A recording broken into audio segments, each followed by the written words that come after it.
looking at insurances, is there a certain age that a parent can't really be insured at, or where the policy won't be as great? So in regards to, let's say someone's watching now, and let's say it's a 20-year-old, and let's say his mum or dad is 50. What would you advise that person to say to their dad or mum in regards to life insurance, and what are the things they should look out for, and the things they should be trying to see in a policy? So, and what would you say is a cut-off point age-wise, like where you need to kind of make sure you've got insurance before this point? Yeah. So I would say, I mean, what's the oldest age that I've seen? I think, just off the top of my head, let's give it the 80 to 85 range. But see, this is the thing: the older you are, because you got to see it as from the insurer's perspective. The insurer is promising you a significant return on your money for an eventuality. Yeah. Do you get it? It's even more different than travel insurance, as you mentioned. Travel insurance is not a guarantee that something will happen.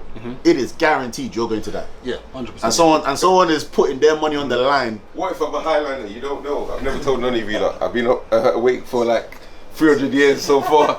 You know what I mean? In the night, I've been chopping people's heads off quietly, baby. Who knows? Baby. If I was, I wouldn't even tell you that anyway. But do you get what I mean? So the older you are, the more expensive it gets. The older you are, the more likely your health's going to deteriorate. Because one of the things that I think, you know, people misunderstand is they think that they're doing the insurance provider a favor, or they need your money. On a daily basis, I watch insurance providers reject people's application. And what you tend to find is at that stage, when they really need it, that's when they're willing to spend whatever. Now, in terms of what they should look out for, they should, I would say, have an advisor, because an advisor like myself has access to the whole market. Okay. Whereas you just might be familiar with a few insurance providers just because of who comes on TV and who doesn't. Now, all insurance providers are in competition with each other. So when you say, "Oh, I want a quote from, you know, ABC Insurance," all other providers will give you a quote for the same amount that you want to spend, but the payouts will all be different. Of course. So it's in your best interest, you know, for let's say £20 a month, you want to get the most cover. I know, for but that what would you say though? But what are the things that, so in regards to age, so obviously, because you said you've seen someone get life insurance at 83, so what you're saying is that there technically isn't an age limit per se. There is. What would you say is the age that, okay, it's getting too late now? So let's say someone's watching this and their dad or mum hasn't got life insurance. My question is, what age would you say they should be hurrying and rushing? Obviously, they ideally get life insurance at 21, ideally. Ideally at 18. Yeah, or 18, That'd be the cheapest. But yeah, so let's say someone's child is watching this and their mum hasn't got, or dad hasn't got life insurance. What age would you say is kind of like the rushing point, as in like, mum, you're 55, you need to get it now, or mum, you're 50, you need to get it now? And in regards to the policies, what are the things that people should be looking out for? So for instance, if someone's now watching this and decides to go blind, I just said it's best to get an advisor, but let's say they're going blind. Yeah. What are the things that they should be looking out for in regards to pay? Because we've heard stories of where people have had insurance and they've not been paid out. There's been something they didn't notice. So my question is that, what are the things that you need to kind of highlight and say, no, if you see that in your policy, don't go for that? Okay, cool. So first question, what age? Yesterday. Okay. So there's no like, it's all good until 60, or it's all good until, because yesterday, like the minute you watch this video and you know that, look, as long as you know that if someone asks you, what happens if you were to pass away tomorrow? If you ain't got a good answer, that's it. Because as long as you ain't got a good answer, it's as long as that answer ain't going to be good. Okay, yeah. So that's that. Now, in terms of what to look out for, you want to look out for the term, because the term of your policy is important. Because the amount of people that I see, okay, you got a policy, let me review your policy. No, I'm good, I've got a great policy. I've got whole of life. Do you? Oh, actually, let me check. Then you check and then your policy expires at 65. But you thought that you're covered for your whole life. Then you need to know whether or not you have exclusions in your policy. So if it expires at 65, does that mean I have to die at 64 and a day before 65? Literally. So if you live beyond that, you're not covered. That's why my clients, minimum, they're covered to the age of 90 rather than 65. So that's that. You want to make sure your policy... You said exclusion. You said something about exclusion. Yes, exclusion. So depending on if you have underlying health conditions, when you apply, again, that's why I say do it earlier, because you're more likely to be healthy.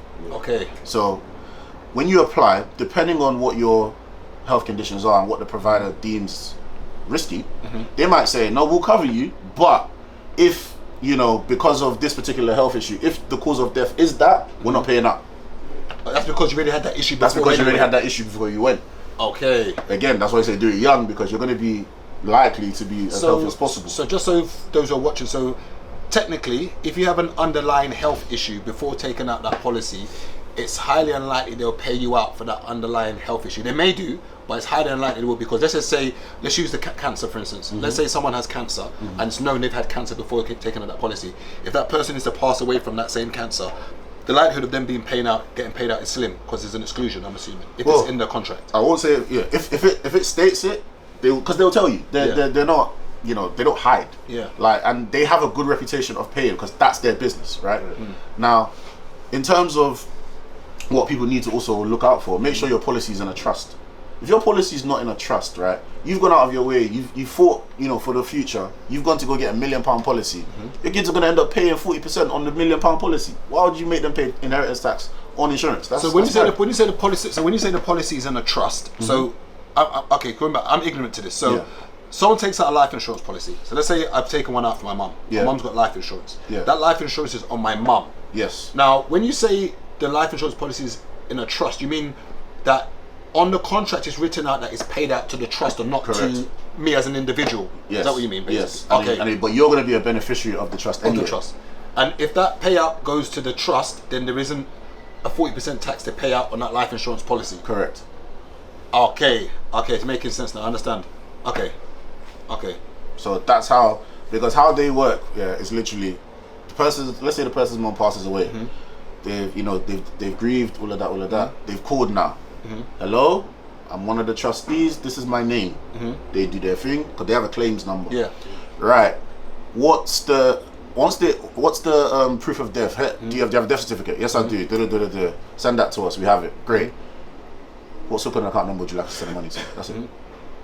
And it's just wired. So who gets that 40% if it's not in a trust? Is it the government that's taking 40%? The government's taking the 40% if it's not in a trust. Bloody hell, this tax stuff the government are eating. They're eating. But tax and everything. I mean, this is a payout on someone passing away, and the government's still taking 40%. Bro, they're mashing, bro. It's expensive to die, bro. They're mashing, bro. Death is expensive. It's not free to live, it's not free to die. Wait, do you know how mad that is? Like, this is a life insurance policy that I paid, and now because I'm being paid out, I now have to, let's say it was $1 million payout, I've got to give 400k now to the government. Bro, and there's still potholes in the road, bro. Depending, obviously they would reduce your allowance. 40%, then you're going to get an extra 40 when you die. Yeah. On the $500,000 of that extra, yeah, you pay 40% of that $500,000. That is wild. Imagine you've been paying taxes all your life and you have to pay taxes when you die. That is wild. It's mad. That is wild. Now, so we've talked about life insurance. Okay, so basically the best time to do it is tomorrow, as in or yesterday, should I say? Yesterday. Yeah. When looking at policies, it's important to look at the term of it, look at the exclusions. So you say those are probably the two. They probably have a main thing. But you say those are the two main things in regards to inheritance tax. Now that's one thing that I've seen so many videos on inheritance tax, and it almost seems that it's not as simple as people make it out, as in just get a trust and then you don't have to pay any money. If that was the case, wouldn't everybody be doing that? So what are the loopholes, or what are the caveats when it comes to trying to avoid inheritance tax? So let's say, for instance, my mum's, let's use Darren for instance. Let's keep to the 600 grand property. It's got 400 grand equity. Let's say, for instance, now so you're saying that the only way to avoid paying that inheritance tax is by what? That house being passed on, gifted 7 years before. So you're saying if you gift that property, so someone who's watching this now, if their dad or mum's got a property that's got equity and it's been paid off, you would say advise them to gift that property to one of the children, or would you say gift it to the trust?